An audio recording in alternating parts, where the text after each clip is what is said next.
I'm Mike Brilla, host of the Inspired Teacher Podcast, a part of the Education Podcast Network, just like the show you're listening to now. Shows on the network are individually owned and opinions expressed may not reflect others. Find other interesting education podcasts at edupodcastnetwork.com.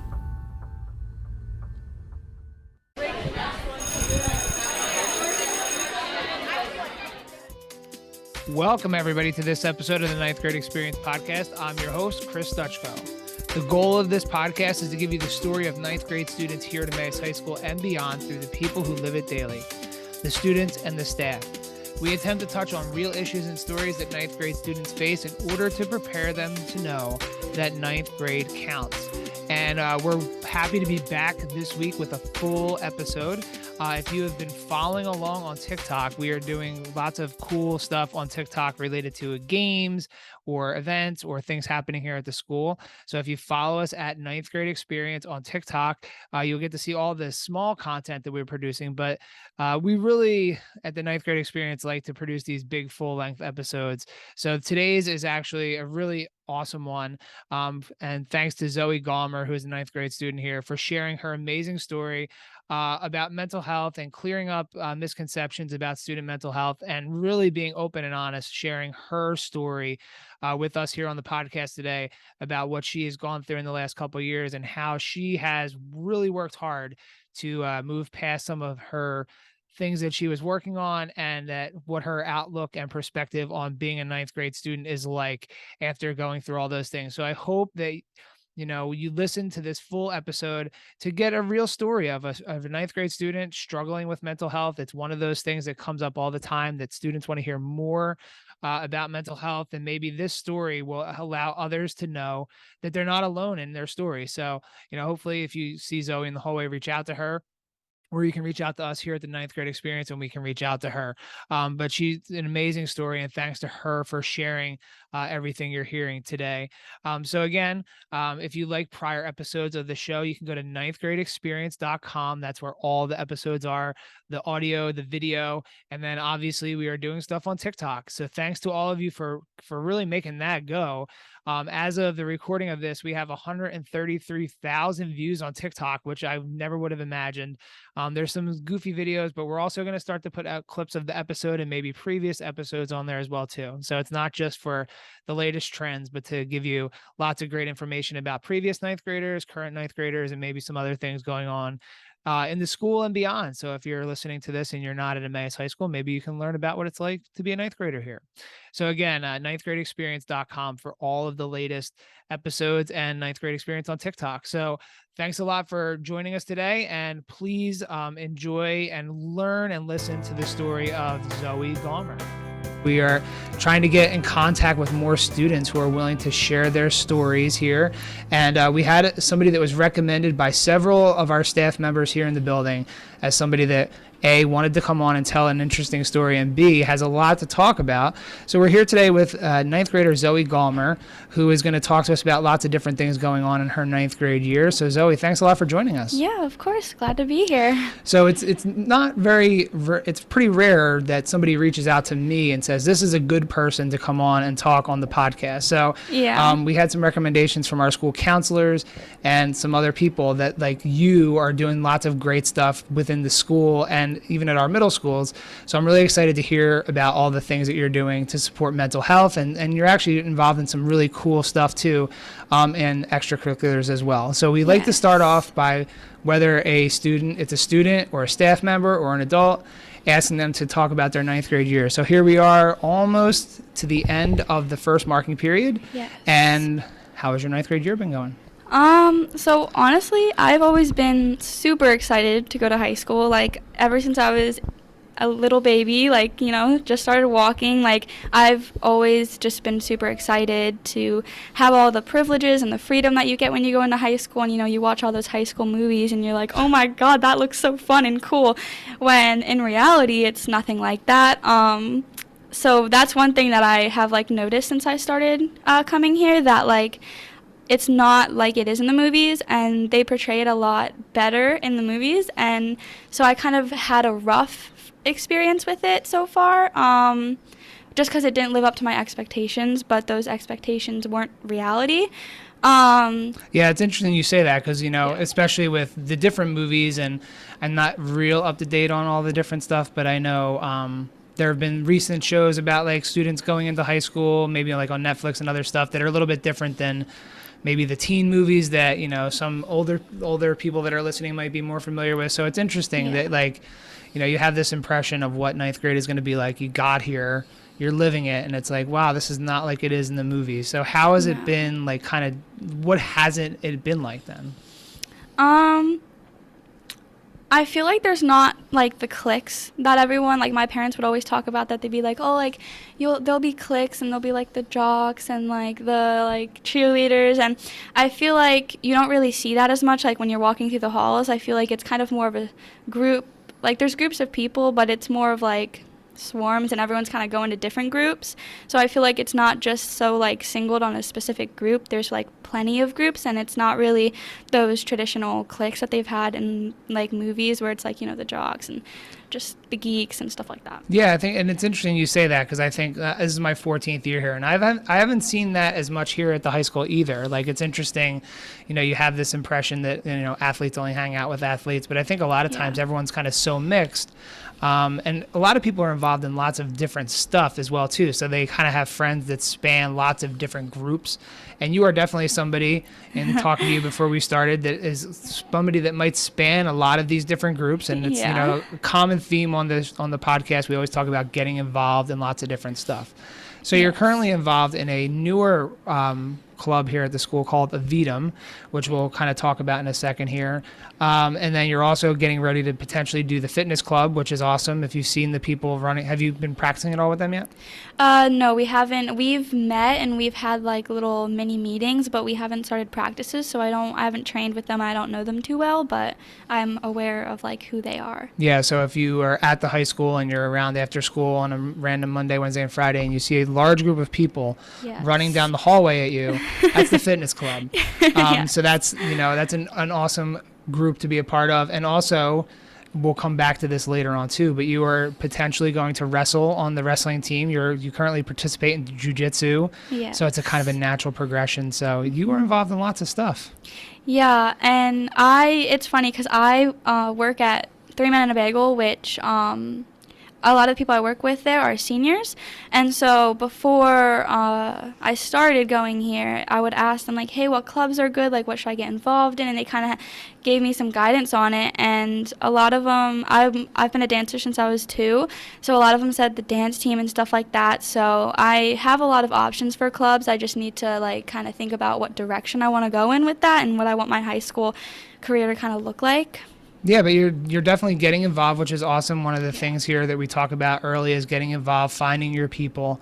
And the reason that you were referred to me is the work that you're doing with our Aevidum club. Yes. And that's a new club here at the high school. So this is a great opportunity to hear about something new and to touch on a topic that, when we've asked students in the past what are some things that they'd like to hear more about on the podcast, the topic of student mental health always kind of comes up. Yeah. And Aevidum is a club that focuses on that as well as other stuff too. So why don't you tell us a little bit about your involvement in Aevidum and what is that group? What do they do? Yeah, so Aevidum is kind of a national group, so there's like a bigger corporation throughout the whole U.S., and then they go into and they have different groups in schools that kind of work with that district specifically. And so our Aevidum club just started, but we're trying to get involved and reach out to most of the students in the high school, and because we're new, it's hard to find ways to reach out to them, but we've been trying to go to football games. We have been doing some announcements and just trying to get people more aware of the club since it is new. But we do a lot of things, and not only focus on how to help other people's mental health, but we also focus on how to keep your mental health in a good place. So a lot of our meetings will do some little like group activities where we're working together and kind of figuring out how we can then help other kids in the school with what we learned that like meeting. and it's just all the kids in it are super nice, and I haven't had any bad experiences with it, and I think it's a really good club for people to have as a resource if they're struggling with any sort of mental health issue, or if they want to help people with mental health issues. I think it's a very good club to get involved in. No, it's interesting, as in the last couple of years, obviously mental health has taken a new priority in kind of student discussion and things that have been going on. So it's interesting to now see that at the high school here we have a club that is kind of focused in on those types of things. So, having that opportunity to be able to share with other students in a safe space that's not necessarily in a quote counseling environment, I think is something that could be very intriguing for students to be able to use and access, after school when they have the meeting. So it's pretty neat for you to be able to be a part of that. And I know that you have an interest in sharing your own stories. You're also talking to middle school students with presentations, or you're trying to work on that as well too. Yeah. And one of the things that the people that recommended you say that you want to help to clear up some mental health myths for students in ninth grade and kind of dispel some of those things. So we talked before about sharing parts of your story, and you thought it was important to share some parts of your story in order to kind of let students know that some of the things that they're experiencing, they're not alone in experiencing. So, what have you been able to work through or overcome through some of the different supports and things? Yeah, so obviously people get sad all the time. I used to be a very emotional person. I would, something little would happen and I'd cry about it, and kind of any emotion I had, I would resort to crying. And at one point, I was I felt so left out of everything else that I felt a need to kind of insert myself into other people's lives, and kind of that's how I thought I would make friends. So I started telling people that my parents were doing stuff that they weren't supposed to be doing. And at one point I was on FaceTime with my friend, and I called my dad up to help me with my math homework, and I was on the phone with my friend, and they were in my AirPods. So I was listening to them while listening to my dad explain me my math homework. And my dad kind of got frustrated because I kept laughing at what my friend on the phone was saying and not really paying attention to him trying to help me, and I called him up. So he just felt that was disrespectful. So he kind of just gave me a nudge, and he was like, hey, get off the phone, we're gonna work on this now. And my dad can be very intimidating. He was in the Marines, so he's just a very intimidating person. So to my friend, it looked really, it looked aggressive, and just he looked like he was overstepping. So my friend then starts texting me and putting these ideas in my head that what he was doing wasn't okay, and that a parent should have been doing that. So then I started to believe that on my own, and I started telling a bunch of people that my parents were doing these things. And eventually I just started to truly believe it myself, and it went down this really bad path where I had child services called on my parents multiple times. I ran away, and at one point my school actually sat down with me, and my principal was like, you need to go get a psych eval, you need to go to the hospital, and you need to we need to make sure you're okay, because this is ongoing and you're constantly having issues, and we just want to help you and we want to be there for you. So they called my parents picked me up, and we went to the ER, and I got admitted, and they did some tests. And while they were doing the test, I was kind of lying because it was a scary environment. I mean, I was in a room with a vault door and no windows, and it was just very intimidating, and I think that it scared me a lot. So I kind of started telling more lies to kind of be I don't want to be here, I'm not supposed to be here. Mm-hmm. And I think I started to realize that I was making all of it up, and I was I shouldn't be here, I'm going to lie. And eventually we went home, and that really ruined my relationship with my parents, because they were kind of hurt that I was even thinking some of this stuff about them, because at the time they had no idea what was going on. They knew nothing. They thought everything was fine. And then one day, there's people knocking on their door saying are you guys fit to, like, be taking care of your daughter, and, like, saying that I need to go get a psych eval, and they just knew nothing. So they were caught very off guard, and it was a really rough patch because we didn't really talk much. We were all kind of separated, and we just weren't connecting, and I wasn't telling them anything, and they just felt like they weren't involved in my life and they couldn't help me in any way.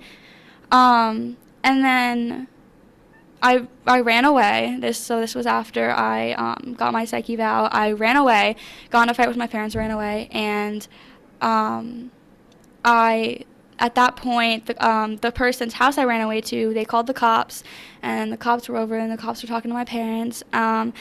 And then we decided that I would stay with my aunt and uncle for the weekend just to kind of, like, clear things up and just kind of take a little break from each other. And so I was there for the weekend, and my parents came up one of the days, and they were like, what's the plan? Like, what are our next steps? What are we going to do to kind of fix this and move on? And at that point, I was dancing for 12 years, and they were like, we're going to pull you out of dance. And, like, it was the middle of competition season. They're like, you're not even going to finish. Like, we're pulling you out. You're done. They pulled me out of everything. I lost all communication with pretty much all my friends. Didn't have my phone for a while. Couldn't have social media anymore. And as a teenager, it was really rough to not have that stuff. I feel like teenagers are very addicted to their phones and social media. And not only did I have social media, but I had like 30K followers on TikTok. So I was like pretty high up there, and I like finally was getting some like fame, I guess. And I think that just messed with my head even more.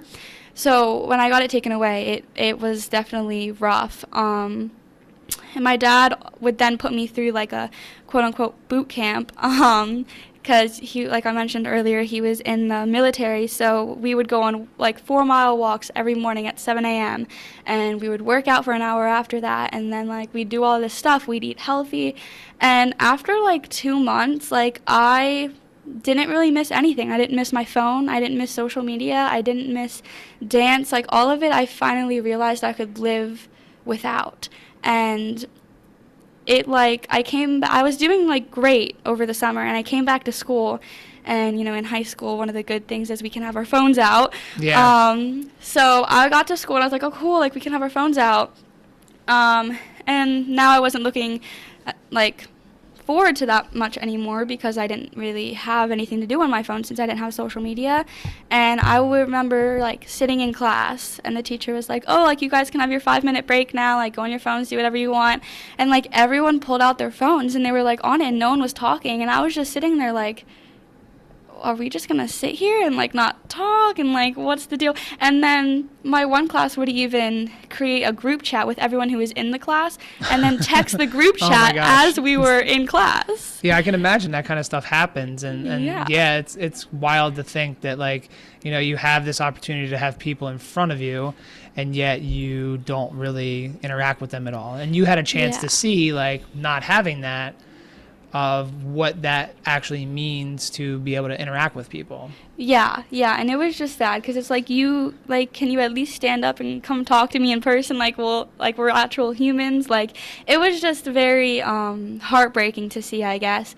And the whole point of, like, my story was I went, like, all of this happened within the span of, like, a half a year. Like, it didn't take long, and it was the build-up before that, like, the bad decisions I made before that, that got me reported to Safe to Say multiple times. And like, just, I would try to fix things with something, and then it wouldn't work, and I'd move to something worse. And it eventually just got to the point where I was getting the cops called, and like it just got really bad. And it took me till that moment to realize that I was making all this up, and that I hurt people. And the people that I lied to when I was telling them all this stuff, that like when I believed in, I was like one of the things with healing was you need to go back and you need to apologize to these people and explain to them that this did not happen and it was a lie. And so I would go back to my friends and I would tell them that like, hey, like I'm sorry, like I made this up, here's what happened. And I would tell them the whole story and how I didn't know I was lying and I was like not doing it on purpose. And I lost a lot of friends over that. I was pretty much left alone because everyone just considered me a liar. So I just kind of focused on myself for that period of time over the summer. Didn't really talk to many people, but I loved it. I think everyone needs a little me time sometimes. I think it's really important. Yeah, like you time, like not like involved in other stuff, but actually like thinking about yourself and like what you need to do. There's so much in the story that you told, and I'm really thankful that you were willing to share all that. It's just really interesting. And the part that you just said at the end was interesting. Like, it just happened so fast. Like, it seemed like you kind of had I'm going to use the air quotes, the typical teenage, I guess close to teenage experience. You were, you had friends, you were getting popular on social media. You were, you had all this air quotes influence.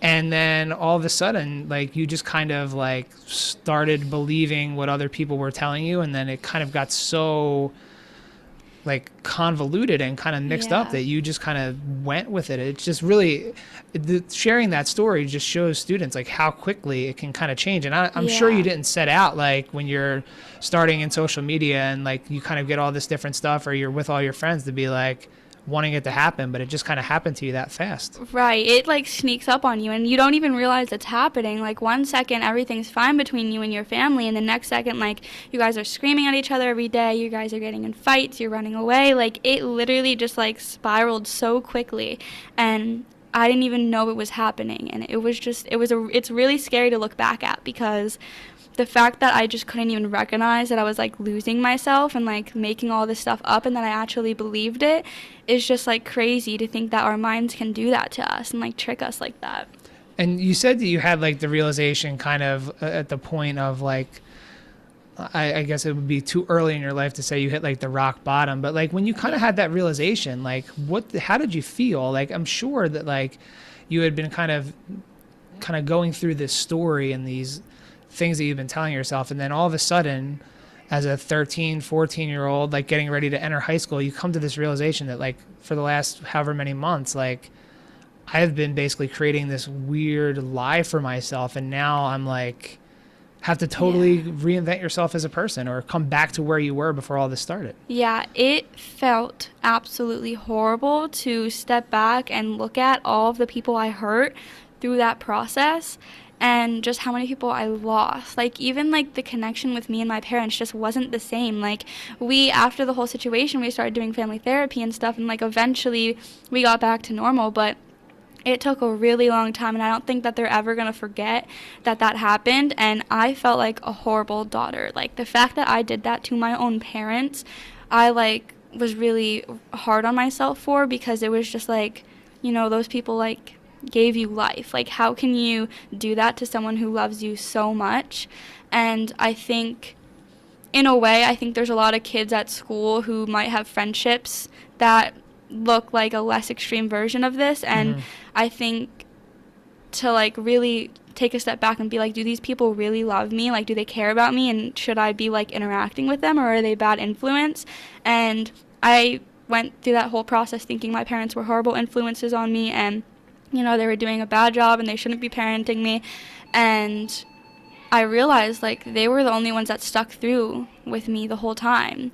And like I used to think like, oh, they have to stick with me, they're my parents, which they do, but they were really patient with me, and they lost it sometimes, but the fact that we were able to overcome it, and like now that we're in such a good place now, just like really brings joy to me, because I was so hurt that I hurt them, and now we're kind of past that, and now they, they're saying like, oh, like you're so much better now, like we're all happy and we're all doing these fun stuff, and like I'll be hanging out with my parents and we'll all be laughing and like, smiling and giggling, and I'll like take a step back in my brain and be like, look at where we've come, like we're so much better now, and like it's such a better relationship, and it feels so good to know that you have your parents there. And I wouldn't say that I have many friends here, I would say I have some acquaintances, but I think I realize that I don't need the followers, I don't need the friends, I don't need the popularity to kind of feel whole. I need my parents and my family to be there for me, and that's pretty much it. Like, you don't need all those extra people in your life. And it is, talking about the message that you're going to potentially share with middle school students or even the people that are going to listen to this.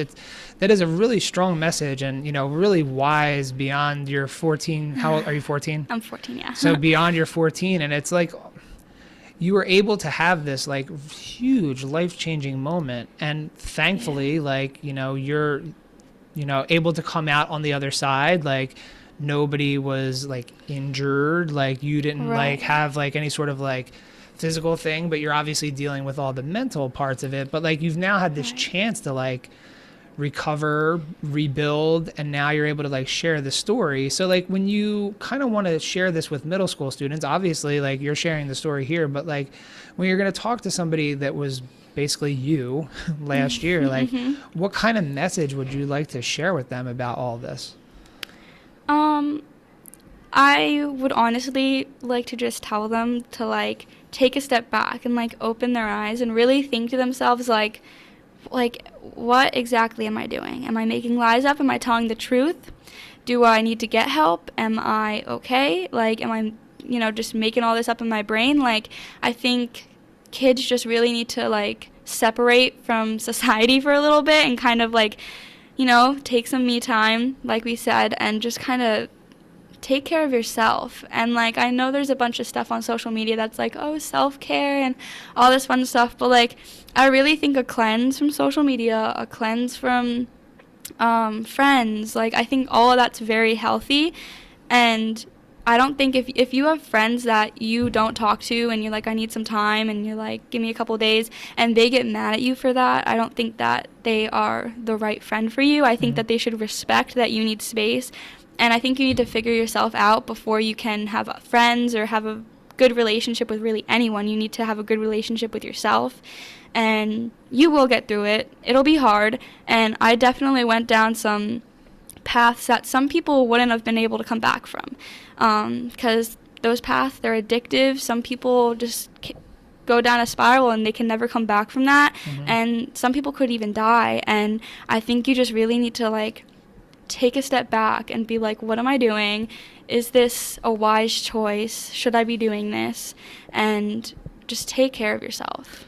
I'm going to play devil's advocate for you for a second here. But Zoe, I'm 14 years old. My whole life is in my phone. I am constantly on Snapchat. I am constantly on TikTok. All of my friends are there. We're communicating all of the time.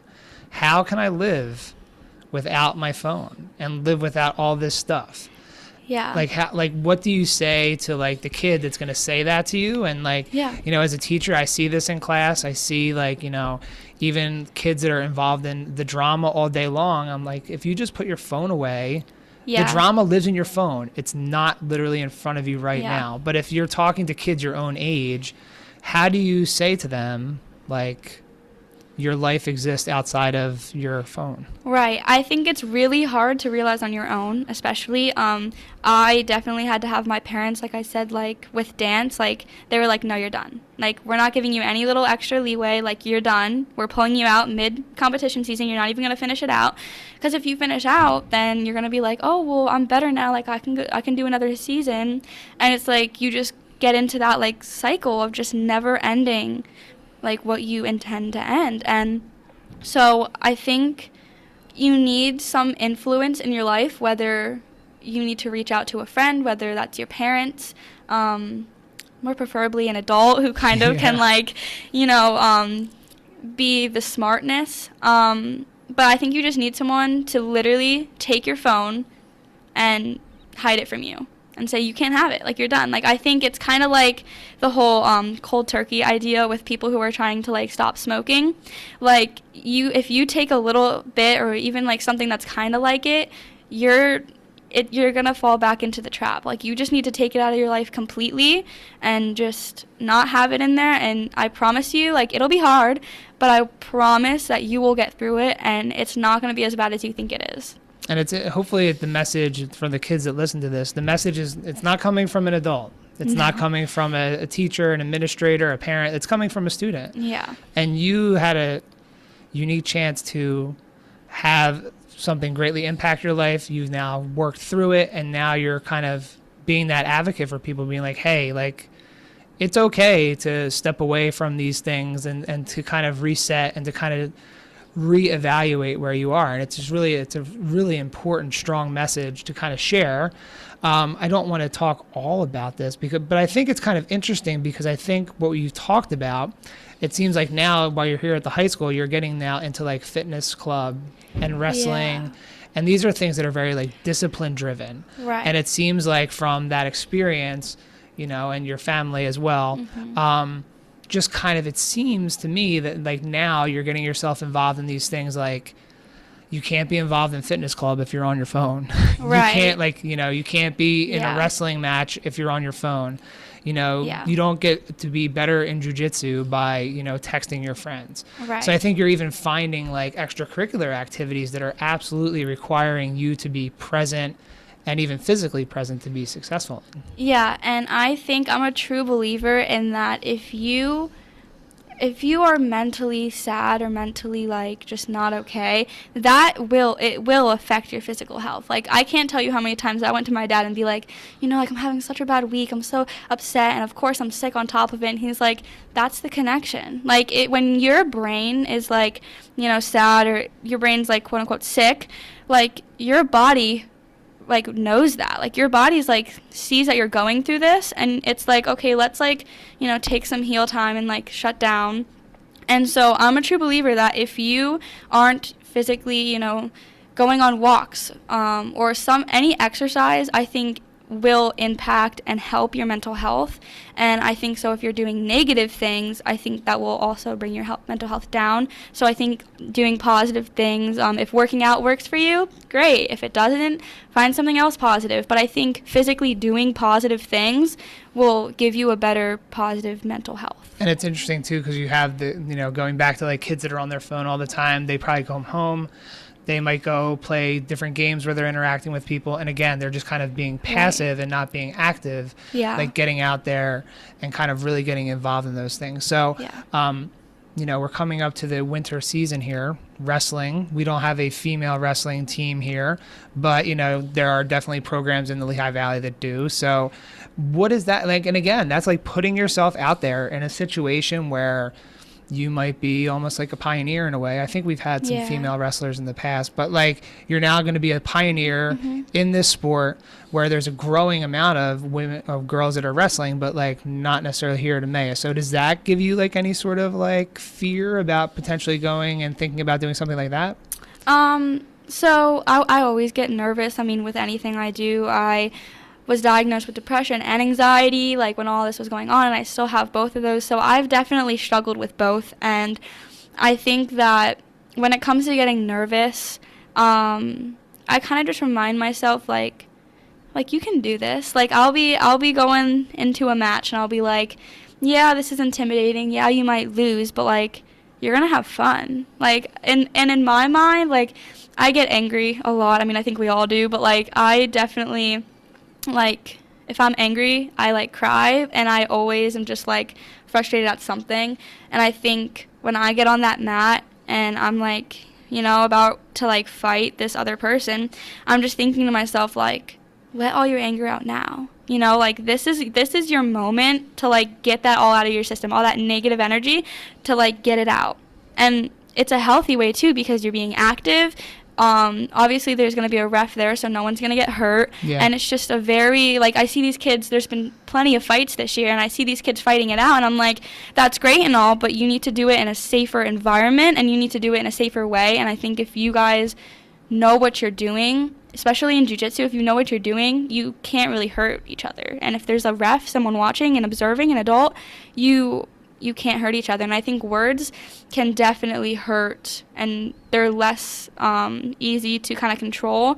So I think, I mean, not saying that you guys should go out and fight people, but like we're not endorsing that, but but like just if you are interested in wrestling, or if that's kind of like something that you enjoy, I think it's a very positive way of kind of getting your emotions out, but obviously we shouldn't be doing it in the school halls and without an adult and in a safe place. It's just the whole story that you shared today is just so, you know, thank you so much for like being open and honest and sharing that. And I think there's a lot of students that may be going through similar-ish type things, maybe not exactly your story, or maybe don't want to be, you know, involved in the wrestling team, but so many students have that like story or have that thing.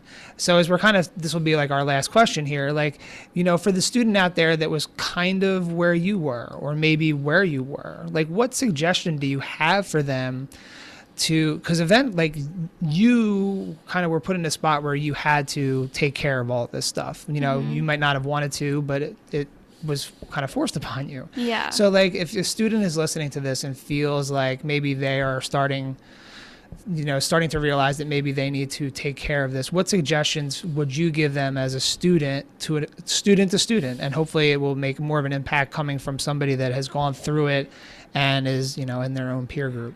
Yeah, I think your parents are a big part of it. I think if you are struggling with anything, even if you feel like it's not something you should talk with your parents about, it is. Like, your parents are your parents. Like, if something's going on in your life that's upsetting you or something's happening, you should tell your parents about it. They should be aware of it, because it may be uncomfortable when you first tell them. There's plenty of things that I don't want to tell my parents, but when I do, it's like a weight is lifted off my chest, and they kind of help me and they guide me through it. And that's what your parents are there for, to give you advice, because they lived through it, right? So like, they're kind of trying to help you through all these situations and kind of prevent you from the mistakes they might have made as a child. So I think being open with your parents and having good communication between you guys is really important to just getting better. I also think, like, you need to be okay with yourself. Like, you need to, if you were put in a room by yourself for days on end, I mean, obviously people brought you food and water, but if you were by yourself, no phone, no nothing, like, you need to be okay with that. Like, if, you know, we talk about that with body image, with everything. If you look in the mirror, you need to be okay with the way you look. If you know, if you look in the mirror, let's say you're looking in the mirror, but let's take it in the mental health sort of way. You need to be okay with where you are at. And if you're not okay with yourself, that's the first thing that needs to change. And if you're not okay with yourself, then you have to work on that, because it's definitely important. Because if you're not okay with yourself, you can't really accomplish the healthy and positive things that you want to accomplish. And it sounds like you're at a spot where you're happy with yourself. Yes. I think I'm involved in a lot of fun stuff, and I'm helping people. People call me for advice, and I love giving advice, and I'm in a very good spot with my parents. And I just think, I mean, obviously I have flaws and there's stuff that I don't love about myself, but I think that overall you need to be okay. If everyone, if the whole world ended and it was just you, you need to be okay by yourself. Eventually your family is going to pass away. Eventually, it's just going to be you, and you need to be okay being on your own. And, I really appreciate you sharing all the different tips and strategies and everything today. So for Aevidum, if people are interested in joining that, when does that meet? Yeah. So it's pretty much every other week. We don't really have a specific date because we just kind of started it. So we haven't established exactly when we're going to do it. But if you're interested, Miss Williams runs it. So you could always go to her and join the Schoology group, and then you'll get all the information you need on the Schoology group. Or even if you know someone in Aevidum or you ask around, they will be able to help you with that as well.